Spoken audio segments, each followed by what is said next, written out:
Good morning, Year 3. Today we have a new class book, a Sea Quest, so one of the Sea Quest series, and the book is called Cephalox the Cyber Squid. We're going to start on the story doesn't start on page 1. There are a lot of interesting things at the beginning of the book.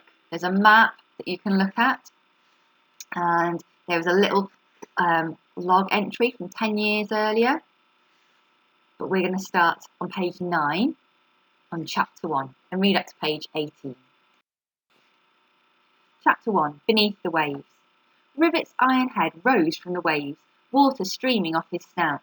His electronic bark echoed around the walls of the mighty city of Akora. Hey Rivet, what's up? What's the matter? Max leant over the rails and Rivet stared back up at him, still barking, eyes flashing red. The dawn light gleamed on the water. Max loved coming down to sea level in the early morning with Rivet to fish, before his dad was awake, and the city was up and buzzing. Rivet was a brilliant fisher dog. Max had programmed him to be, but no fish had ever got him this excited. What's up, boy? Said Max. What have you seen? Don't know, Max, Rivet barked. Max had equipped his dog bot with a few simple phrases. Rivet must have seen something he didn't have a word for. He turned and swam a little way off, propellers churning madly. Then he came back, gazing up at Max. He barked again, and his stumpy metal tail wagged. Do you want me to follow you? Max asked. Yes, follow. There was a docking bay close to where Max stood, a pair of giant steel fingers that held a small submersible craft bobbing about in the water. It belonged to the AMRS, Akora Marine Rescue Service. Max recognised it as the latest model, a ZX200 Sea Lion. It was a beautiful piece of engineering, strong enough to resist the crushing water pressure at the very bottom of the ocean. Max had always wondered about the mysterious world below the waves, but had never had the chance to see it for himself. The subs were strictly out of bounds to him, but what harm could it do to borrow it, as long as he wasn't caught? Max looked around. There was nobody about, so he vaulted over the rail and landed on the gunmetal grey deck of the sub. He admired its streamlined stingray shape as he felt around the edge of the plexiglass dome. He found the right button and pressed it. The dome opened smoothly and silently, and Max slid into the leather driver's seat. Out in the water, Rivet barked excitedly.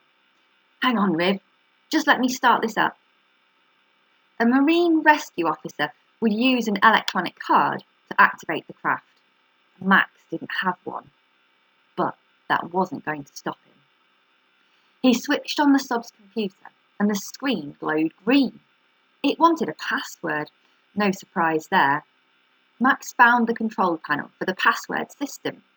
His fingers flew over the keyboard as he set it to accept engineer password. Please insert engineer's password, the computer said. Max keyed in the engineer code. His dad was head defence engineer in Akora, which meant he had access to a lot of codes that Max had seen and memorised. Max gave a broad grin as the engine roared into life. Easy when you know how, he murmured. The plexiglass dome closed over his head, and with a jolt, the metal fingers parted, releasing the craft. Max had never piloted a sub before, but the controls were simple and well designed, and he knew he could handle it. Still, he felt his heart beat quicken as he headed out into the open sea. Rivet dived beneath the waves, the water closing over the top of his propellers. Max took a deep breath and shoved the throttle forward. The submersible dipped, accelerated, and shot down into the water. The force of the engines threw Max back into his seat. The deeper he went, the darker it got. He flicked on the Sea Lion's searchlights, and a powerful beam cut through the water, showing Rivet swimming ahead. Max felt a thrill of excitement. He'd never been underwater before. His dad would freak out if he knew. His father hated the ocean. He didn't even like Max to go swimming in it. Ever since Max's mother and uncle had taken a sub on a secret mission 10 years ago, a mission from which they'd never returned. Max had been 2 years old when that happened. He hardly remembered his mum, yet deep inside he still missed her. She was a warm, loving presence who had disappeared from his life without warning. She and her brother had gone to search for the legendary underwater city of Samara, home of the Merin, a mythical race of sea people.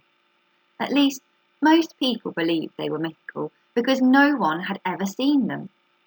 Yet, down here in the dark water, with fish drifting across the yellow beam of the searchlight, Max could almost believe in the Merin.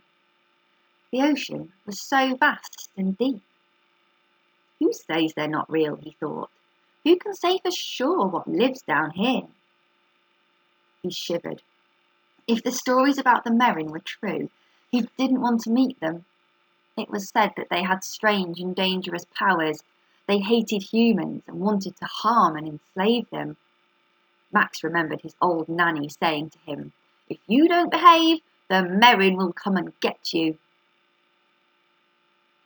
Rivet dived deeper and deeper, swimming quickly. What had he found? Sometimes he drifted out of the path of the searchlight, but he sent back regular pulses of electronic sound which beeped across the sub's sonar screen, telling Max exactly where he was. "Good boy," he murmured, though Rivet couldn't hear him. "Good dogbot." Rivet was keeping close to the walls of the city, which extended all the way down to the ocean bed. They passed apartment windows. The poorest people lived here, far below the surface of the water. It was weird to see people living underwater, as if they were in a goldfish bowl. He passed a window and saw a man and woman in their kitchen. They looked thin and undernourished and wore workers' overalls. Max accelerated, hoping they hadn't seen him. If they spotted a 12-year-old boy piloting a submarine, it would be their duty to report it to the authorities. Lights glimmered along the giant building. Gantries for maintenance workers, steel doors, underwater docking bays, mechanical mill wheels for extracting the wave energy on which the city was powered.